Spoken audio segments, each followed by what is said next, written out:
कोविड-19 यानी कि कोरोना महामारी और लॉकडाउन के बाद हमारे जीवन जीने के तरीकों में काफी बदलाव आया है। कोरोना ने भारत समेत पूरी दुनिया को न सिर्फ परेशान किया बल्कि अभी भी परेशान कर रही है। स्वास्थ्य विशेषज्ञों की माने तो कोरोना की वजह से लाखों लोगों को मानसिक संतुलन लगातार बिगड़ रहा है। विशेषज्ञों का ये भी कहना है कि कोरोना से पहले भी इस तरह के मामले सामने आते थे, लेकिन कोरोना के बाद अचानक से इनमें उछाल आया है। पूरी दुनिया में इस बात पर रिसर्च जारी है कि कोरोना महामारी की वजह से बिगड़ते मानसिक असंतुलन पर किस तरह से काबू पाया जाए।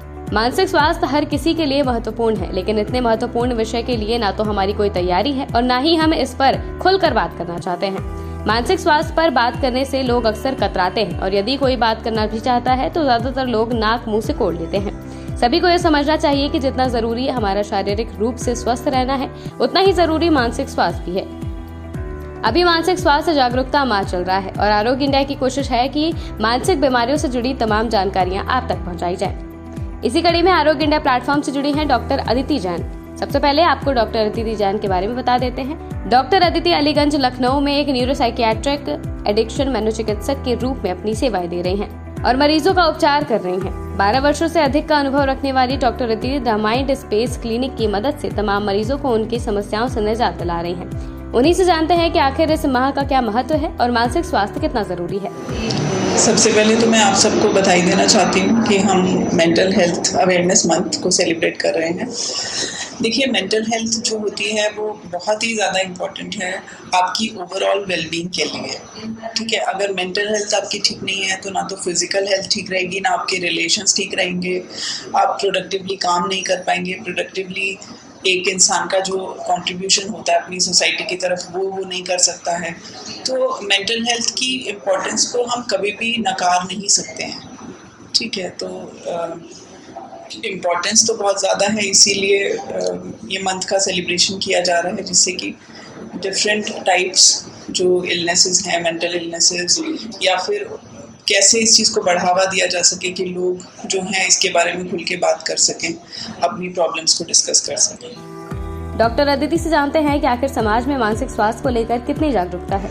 कोविड के बाद से मेंटल हेल्थ इश्यूज बहुत ज़्यादा बढ़े हैं लोगों में।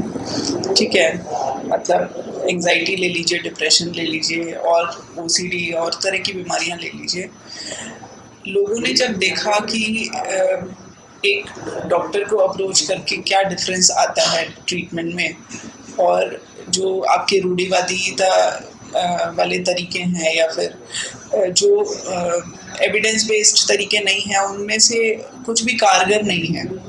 ठीक है, तो इससे पता चलता है कि मेंटल हेल्थ के बारे में जो है वो सही नॉलेज होना ज़रूरी है, सही प्रोफेशनल के पास अप्रोच करना ज़रूरी है ट्रीटमेंट के लिए।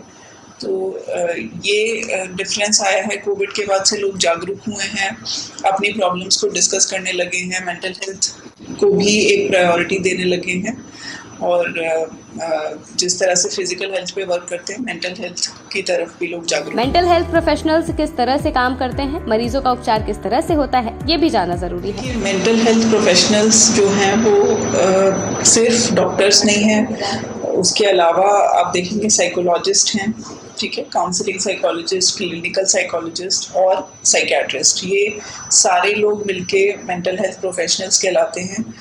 हर मरीज में दवाई से ट्रीटमेंट करना ज़रूरी नहीं होता है। तो जैसे अगर मान लीजिए डिप्रेशन है जो कि माइल्ड या मॉडरेट लेवल पर है, तो क्लिनिकल साइकोलॉजिस्ट से आप कुछ थेरेपीज लेकर, कॉग्निटिव बिहेवियर थेरेपी के तौर पे या फिर REBT, rational emotive behaviour therapy, इनके तौर पे आप मदद ले सकते हैं। जब बीमारी इतनी सीवियर होती है कि वो सिर्फ काउंसलिंग से या सिर्फ बिहेवियर थेरेपी से टैकल नहीं करी जा सकती है, उसी कंडीशन में दवाइयों की आवश्यकता होती है, तो उस केस में आप साइकियाट्रिस्ट को अप्रोच कर सकते हैं। आजकल डिफरेंट पोर्टल्स पे साइकियाट्रिस्ट, साइकोलॉजिस्ट इजीली अवेलेबल हैं और इसमें कोई घबराने वाली बात नहीं है। एक नॉर्मल, जैसे आप किसी भी क्लिनिशियन को, डॉक्टर को अप्रोच करते हैं या किसी पर्सन को अप्रोच करते हैं, उसी तरह से आप मेंटल हेल्थ प्रोफेशनल्स को भी अप्रोच कर सकते हैं। कोविड के बाद से ऐसी कई मानसिक स्वास्थ्य से जुड़ी बीमारियां हैं जिनके मरीजों की संख्या बढ़ी है। वो कौन कौन सी बीमारियां हैं, उनके बारे में भी जान लेते हैं। देखिए, कोविड के बाद एक्चुअली कोविड के दौरान लोगों ने बहुत सारे मेंटल ट्रॉमास को फेस किया। बहुत सारे लोगों के घरों में डेथ्स हुई, एक अनएक्सपेक्टेडनेस और अनप्रेडिक्टेबिलिटी वाला दौर था। तो इस वजह से लोगों में डिप्रेशन और एंजाइटी के मामले बहुत ज़्यादा बढ़े हैं। और जिन लोगों में ऑलरेडी OCD था, ऑब्सेसिव कंपल्सिव डिसऑर्डर था, उनकी इलनेस थोड़ा और सीवियर लेवल पे हुई है। तो आंकड़े ये बताते हैं कि डिप्रेशन, एंजाइटी के ओवरऑल केसेस काफ़ी ज़्यादा बढ़े हैं। मानसिक स्वास्थ्य से जुड़ी बीमारियों से ग्रसित मरीजों को अक्सर ये सुनना पड़ता है कि वो पागल खाने की तरफ बढ़ रहे हैं। क्या ये विचार समाज के लिए सही है? डॉक्टर अदिति से ही जानते हैं कि अगर किसी को मानसिक प्रॉब्लम है तो ये उन्हीं की प्रॉब्लम है। अगर किसी को कोई आभास हो रहे हैं, किसी को कानों में आवाज़ें आ रही हैं या किसी चीज़ से डर लग रहा है, तो वो प्रॉब्लम उसको एक बीमारी ना समझ के लोग ये समझते हैं कि किसी का किया हुआ है या फिर उसी इंसान की कोई कमज़ोरी है।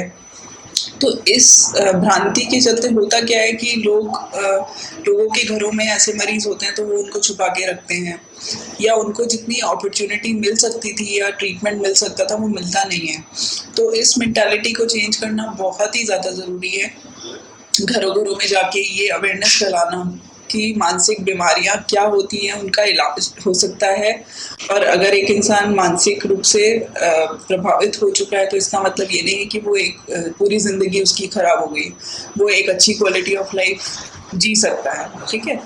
मेंटल हेल्थ अवेयरनेस मंथ का लेकर डॉक्टर अदिति जैन ने आरोग्य इंडिया के माध्यम से जनता को अपील भी की है। देखिए, मेरी तरफ से मैं ये संदेश देना चाहूँगी कि आप जिनसे भी ट्रीटमेंट ले रहे हैं, जिसको भी कंसल्ट कर रहे हैं, उनके बताए हुए चीज़ों का पालन करें। जितने टाइम के लिए आपको ट्रीटमेंट का ड्यूरेशन बताया गया उसको फॉलो करिए। ऐसा जनरली देखा जाता है कि आप कुछ समय के लिए ट्रीटमेंट लेते हैं और फिर जब आपको बेहतर लगने लगता है तो आप इलाज छोड़ देते हैं। सबसे ज़रूरी बात है कि जब तक डॉक्टर आपको सलाह ना दें कि अब ट्रीटमेंट बंद किया जाएगा या कम किया जाएगा, अपने मन से कुछ भी ना करें। ठीक है। उसके अलावा जो बाकी की कुछ एक्सरसाइजेस बताई जाती हैं या फिर मेडिटेशन वगैरह बताया जाता है, वो आपको फॉलो करना है। फैमिली मेम्बर्स के लिए मैं ये कहना चाहूँगी कि इस दौर में सपोर्ट करिए मरीज़ को। उसको क्रिटिसाइज मत करिए कि तुम पागल हो या तुम्हारी कोई कमज़ोरी है। उसको ये समझिए कि एक बीमारी है और उसका इलाज करवाइए, उसमें सपोर्ट। समझा कि आखिर मेंटल हेल्थ अवेयरनेस के माध्यम से आपको उनके बारे में समझेंगे। ऐसी जानकारियों के लिए आज ही लाइक और सब्सक्राइब करें आरोग्य इंडिया।